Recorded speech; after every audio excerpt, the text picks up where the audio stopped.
Am I the a-hole for not personally texting my coworker that I wouldn't be riding with her? I recently started a job where my company provides accommodation, so my coworkers and I live in the same compound. I'm in training with 3 others: Anna, Julia, and Ellie. Anna and Julia are the only ones with cars. Anna offered to drive me and Ellie to and from work, saying it didn't make sense for us to Uber since she was going the same way. We offered multiple times to pitch in for gas, but she refused, so we'd occasionally buy her coffee or lunch to thank her. She would text in our group chat in the morning when she was about to leave, so Ellie and I could meet her downstairs. We usually left at 7:15 a.m., and this arrangement worked fine for 3 weeks. One morning, Julia texted the group at 7 a.m. asking for help and then offered a ride. I replied, "Sure, I'll join Julia today," and she said she'd leave at 7:20. When I went downstairs, I saw Anna's car still parked, which was odd. Julia called her twice, no answer. I called once, no answer. On my second call, she picked up. I asked if everything was okay since we saw her car still there, and she just said, yes,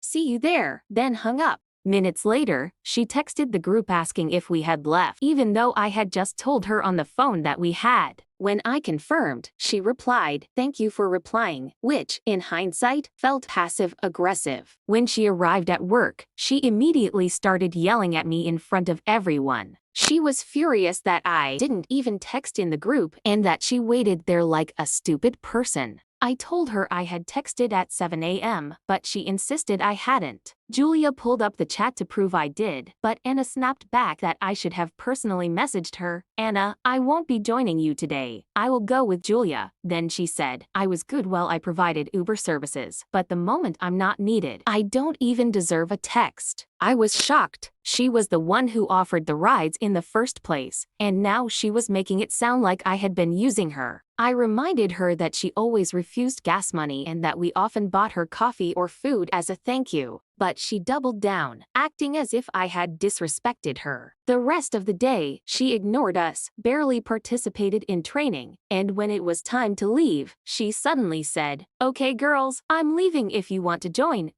Ellie and I felt too uncomfortable after her outburst, so we politely declined and went with Julia instead. It's been a week now. She acts normal during training but avoids us during breaks and leaves without saying goodbye. She hasn't brought it up again, and honestly, I don't want to. I don't feel like I did anything wrong. So am I the a-hole for not personally texting her? Here are the top comments. Not the a-hole. You hit the group chat, which is how y'all been communicating. She's salty cause she ain't get her usual validation of being the savior that day. If she wanted a direct text, she should have said so from jump. She tripping, not you. Not the a-hole. Anna is annoyed because she will not be getting free coffee or lunch. Also, Julia usurped her place as the lift giver.